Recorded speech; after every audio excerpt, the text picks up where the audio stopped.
Então, não poderíamos continuar essa aula sem aprofundar um pouquinho mais na história do Dr. Hammer. Então, esse é o Dr. Hammer, como você viu na aula anterior com o Dr. Fabrício Rotier. E ele era um médico, né? Então, ele é doutor em medicina, ele era cirurgião, radiologista, pediatra e oncologista. São algumas formações do Dr. Hammer. Além disso, ele inventou, por exemplo, um bisturi não traumático. Ele também era físico e mestre em teologia. São algumas formações do Dr. Hammer. Ele estudou aí, né, lecionou, deu aulas em universidades aí de renome aí na Alemanha por muitos anos. Até que na década de 80, em 1981, o Dr. Hammer apresentou a sua tese, a descoberta das leis biológicas, como uma tese de pós-doutorado. Mas, para sua surpresa, ela foi rejeitada, sem muita explicação. E aí, em 1986, o Dr. Hammer perdeu a sua licença como médico. Logo após perder a sua licença como médico, o Dr. Hammer foi preso, pessoal. E ele só foi solto em 1997 e 98.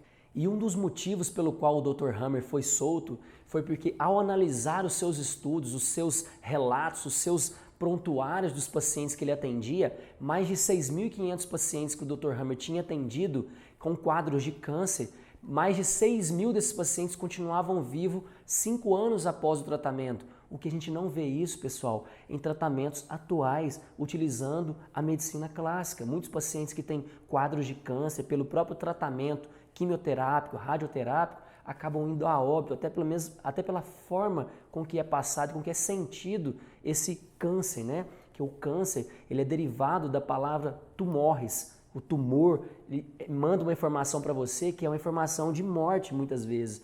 E as pessoas não estão preparadas para receber um diagnóstico de câncer.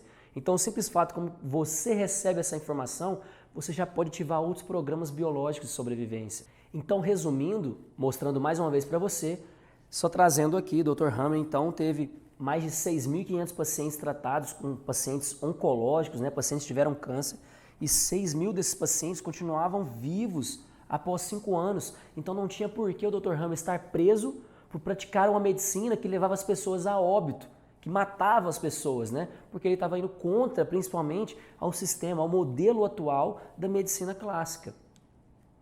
E aí, para a gente entender a pessoa que levou o Dr. Hammer a criar essas 5 leis biológicas, nós temos que estudar um pouquinho a história do filho do Dr. Hammer, que é o Dirk Gerd Hammer, que aproximadamente aos 19 anos ele estava num barco dormindo e ele levou um tiro no quadril por uma bala perdida de um príncipe. E esse príncipe, que é o Victor Emanuel, traduzindo aí para o português, né, ele deu esse tiro de uma forma inesperada e o filho do Dr. Hammer ficou alguns meses em coma e veio a óbito. Logo depois de todo esse sofrimento que o Dr. Hammer viveu, de ter perdido seu filho, ele disparou um programa biológico de sobrevivência, que é o último descendente não pode desaparecer. Ou o meu único filho, o homem, não pode desaparecer. Eu quero trazer o meu filho de volta à vida. Eu preciso do meu filho aqui. Ele não aceitava tudo o que estava acontecendo. Muitas vezes o Dr. Hammer, quando estava no hospital, ele era impedido de ver o filho. Ele não podia, às vezes, nem ver o filho dele.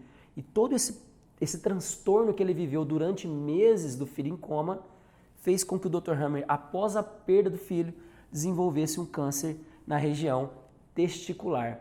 E esse câncer é como uma tentativa, o sentido biológico disso ocorrer, é uma tentativa de proliferar células para eu aumentar a vantagem de procriar. Como se eu tivesse mais espermatozoides, eu tenho então mais chance de fecundar a minha esposa e meu filho voltar à vida, ou eu trazer um novo filho à vida. E isso não era possível, pois a esposa já passara da menopausa. Bom, esse é o Dirk, filho do Dr. Hammer, tá? E uma das falas do Dirk, quando ele ainda estava vivo, né, e o Dr. Hammer estava ali no leito de morte com seu filho, ele falava: pai, você não precisa chorar, nós sempre estaremos juntos.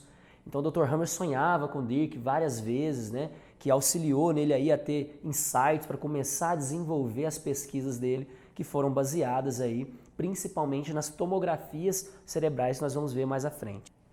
Uma das falas do Dr. Hammer descritas no seu testamento era: Dirk morreu em meus braços. Eu pensei que talvez aquele sentimento de desamparo, aquele sentimento de abandono, de tristeza infinita, iria desaparecer lentamente, mas pelo contrário, foi ficando mais forte. Eu morri em seu lugar. E o Dr. Hammer sonhou aí mais de 730 noites com seu filho, revivendo aquela perda, aquela morte que ele não aceitava. E isso foi desencadeando o câncer testicular. E quando ele começou a entender esse processo, ele já estava ali começando a desenvolver as primeiras leis das 5 leis biológicas. Sigrid Hammer, né, que foi a esposa do Dr. Hammer, que foi sua fiel escudeira aí ao longo de vários anos de estudo, né? Ela também era médica, foi companheira dele por mais de 30 anos, tá? E ela superou aí 5 doenças tumorais, todas elas surgidas após a perda do seu filho. Por exemplo, pessoal, como vocês viram na aula anterior com o Fabrício, vocês viram que dependendo da percepção que eu dou para aquela situação que eu estou vivendo, ou seja, o sentir biológico, o que eu senti naquele momento, nesse exemplo da perda do meu filho, para Sigrid Hammer, ela ativou vários programas biológicos. O Dr. Hammer ativou um programa bem específico. Então, muitas vezes, nós, seres humanos, não vivemos uma situação apenas, vivemos várias coisas ao mesmo tempo. Mas é importante a gente entender a história por trás da ativação daquele programa biológico. Para aí sim eu entender, pela visão sua que está aqui me assistindo, o que você está interpretando daquela situação que você viveu, que está ativando um sintoma, uma dor de cabeça, que está ativando uma gastrite, uma náusea, um vômito, uma alergia de pele. Então tudo isso depende da sua percepção e não da minha como terapeuta. Por isso é importante a gente falar que não tem como você prever um conflito biológico, porque ele é inesperado, ele é repentino. Como que eu vou prever uma coisa que acontece inesperadamente? Mas eu consigo, através desse conhecimento, não prever, mas eu consigo ter uma ideia do que pode acontecer. E isso pode, inclusive, auxiliar numa urgência, dependendo da fase que o paciente se encontra.